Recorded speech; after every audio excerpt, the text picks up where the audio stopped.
Oi pessoal, tudo bem? Hoje eu vou ensinar vocês a resolverem esse tipo de questão, em que há um recipiente com líquido dentro, algo acontece para esse líquido começar a derramar, ou seja, vai ser inclinado, enfim. Eu vejo algumas resoluções que usam o conceito de geometria espacial para isso, eu não vi necessidade, eu já resolvi duas questões dessa forma que eu vou ensinar hoje, e eu achei muito mais simples de entender.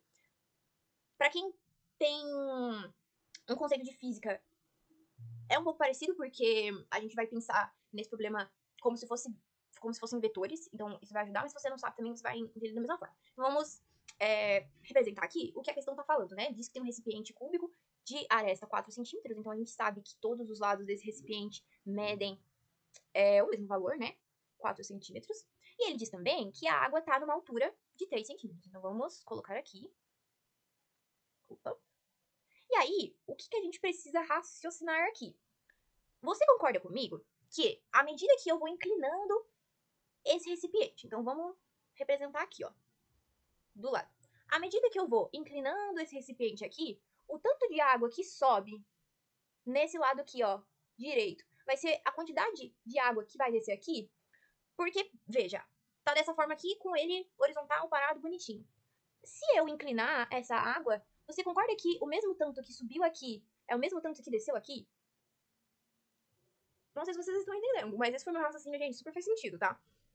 Então, o problema até facilita pra gente porque ele diz que o líquido começa a derramar. Por que isso facilita? Significa que o líquido vai parar bem aqui nessa parte. Então a gente pode representar a parte que subiu como um vetor. Vamos pensar assim, como um vetor. Então essa vai ser a parte que subiu, porque você concorda que pro líquido começar a derramar, ele tem que chegar na borda, que é essa aqui, né? Ok, mas como eu falei, à medida que eu inclino esse recipiente, não tem como essa água magicamente subir tudo isso aqui, né? Então se eu subir essa quantidade de água, né, equivalente a 1 centímetro, a gente sabe disso, já que temos esses valores aqui. Então, se eu subir 1 centímetro de água para ele chegar até a borda e começar a transbordar, então você concorda comigo que 1 centímetro também foi diminuído do outro lado, né? Vamos representar aqui. E aí, eu posso simplesmente criar uma reta paralela, né? Para representar isso. Ele desceu aqui 1 centímetro. Então, se essa foi a reta que eu tracei para representar o tanto que ele subiu, esse daqui vai ser o tanto que ele desceu. Lembrando que isso aqui vale 1 centímetro, assim como aqui. Ou seja, você já consegue enxergar que isso daqui é um triângulo de mesmos ângulos e lados que esse triângulo aqui, né? Eles são iguais. E o que eu quero dizer com isso, né? Se esse aqui é a nossa reta da água que subiu, e aqui seria a nossa reta, um vetor, enfim, da água que desceu, a gente vai tratar como se fosse um vetor resultante, porque você concorda comigo que a água não vai ficar assim, desse jeito geométrico, né? Uma parte aqui e outra parte aqui, isso não faz sentido. Como eu tinha representado dessa forma, a água fica assim, né? Quando você inclina o cubo, enfim, a água cai aqui e tal, ela fica dessa forma. Então, a gente vai fazer como se fosse um vetor resultante aqui, né? Porque é isso que vai acontecer. Ele vai subir 1 centímetro, vai descer aqui 1 centímetro. Então, a nossa figura final vai ser essa daqui, ó. Tá? A nossa água e o nosso recipiente, quando ele for inclinado e começar a transbordar, vai ficar dessa forma. Ok? Não sei se dá pra entender, assim, a ideia. Mas é o que tá acontecendo, né? E aí, pessoal, ele pergunta justamente esse ângulo aqui, ó. Vou traçar pra vocês.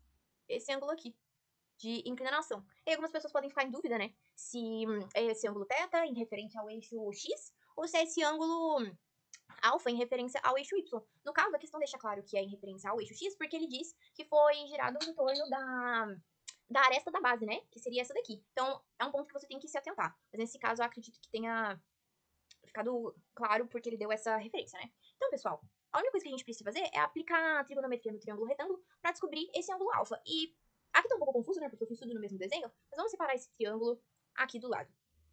Deixa eu ver se eu consigo desenhar um pouco melhor. Complicado, né? Ok. Então ele quer esse ângulo θ. A gente sabe o que é um ângulo alfa. Não precisa saber esse ângulo aqui, né? Não tem como a gente saber ainda. E aí, não fica difícil pra gente descobrir quais são as medidas desse triângulo, né? Porque vejam só. Deixa eu até pegar outra cor aqui. Vejam só.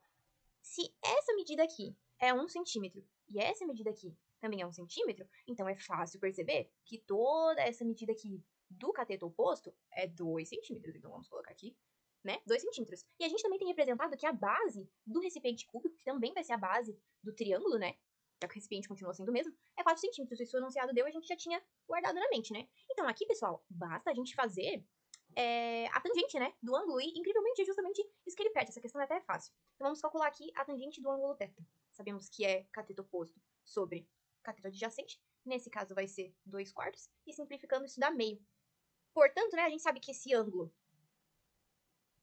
ok, né, como a tangente não tem como saber o ângulo, assim, com exatidão, mas a gente sabe que a tangente do ângulo vai ser meio, o gabarito é D mesmo.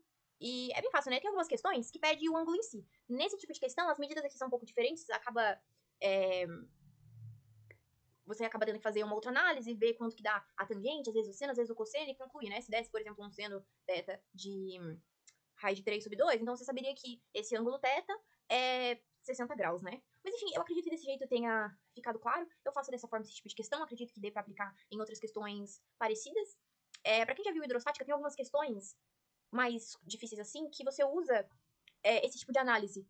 Às vezes tem um tubo assim, né? E aí ele tá em movimento pra uma direção horizontal, e aí o líquido fica assim, né? Você tem que fazer essa decomposição de vetores, enfim. Por isso que eu sei que não tá errado analisar esse tipo de questão dessa forma. Então é isso, espero que vocês tenham entendido, espero que tenham gostado. E, enfim, qualquer dúvida pode deixar aí que eu respondo.